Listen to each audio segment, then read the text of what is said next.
$9 billion a year on paper textbooks today that are out of date the minute they're printed. And yet here we are with the ability to have digital tools and digital texts that are updated instantaneously. Every kid now, regardless of geography, can have access to some of the best educational tools that exist in the world.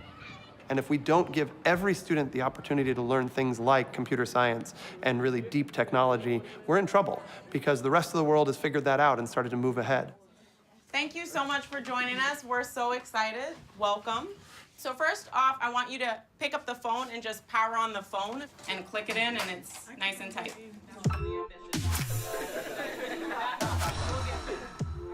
The transition from a sort of analog teaching practice to a digital one, and now to a virtual one, really is going to change what teaching looks like, what classrooms look like.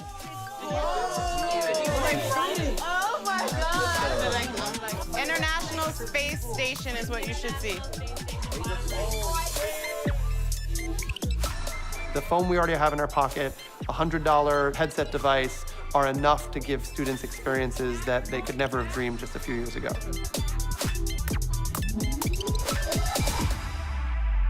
And what virtual reality does is it's going to expand the possibility of what they could be. So it is not unreasonable to imagine a low-income student in Harlem or in Kenya saying, I want to become an astronaut. There is no doubt how powerful VR is. Now with VR, we can show the kids things that used to be so complicated or complex to see or understand, or even to get them excited about a field. VR is really a tool that creates a scenario that doesn't exist. There isn't any other way to replicate space but in virtual reality.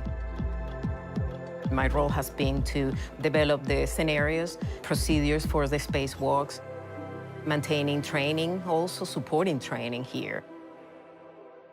Now I'm gonna show you what it is to train like an astronaut. Come on, John.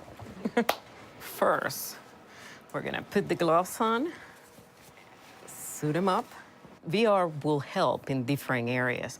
One is visualizing where you are in relation to the structure, in this case, the spacecraft. He's gonna start doing a spacewalk, so he's getting out of the airlock, which is the door to the outside world from the space station, and he's gonna slowly start climbing around the space station, which is pretty complicated.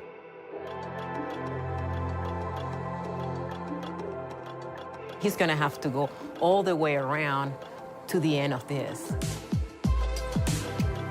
See, in space, you don't know what is up and down, so you can lose track of where you are. It could be terrifying, right, John?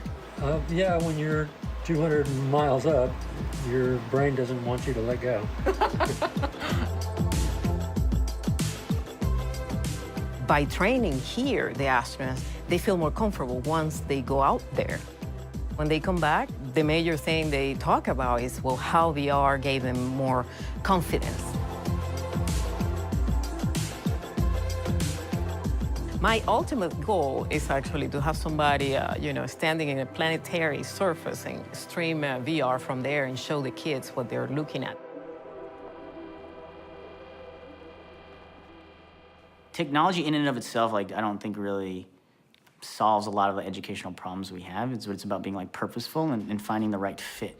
It's interesting when you eavesdrop on kids' conversations, especially as you start teaching them how to build VR experiences, and how they said, it would be cool if we built this. I created this solar system. We started off with just basic planets in a line, and then we had to add the rings, and so we struggled with that a little bit because we had to make the rings horizontal. It positions you in a very weird place. Instead of looking in on it, you're in the middle of the sun, basically burning, looking at everything else. I challenge you that with the skill set that you have now and are developing, is to look at your peers and see how can I invest them in things that they don't care about. I think that's what the beauty of technology is. It's not just I'm making a product, it's I'm making a product that people care about.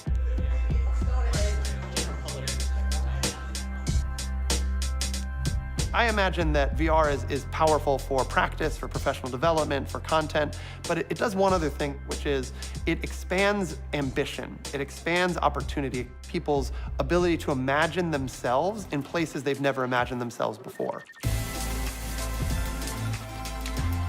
We need to have strong, vibrant public schools so that kids can participate in our democracy.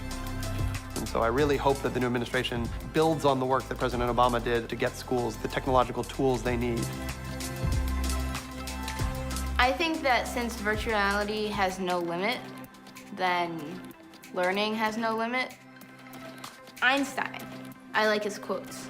My favorite is, logic will get you from A to B, but imagination will get you everywhere.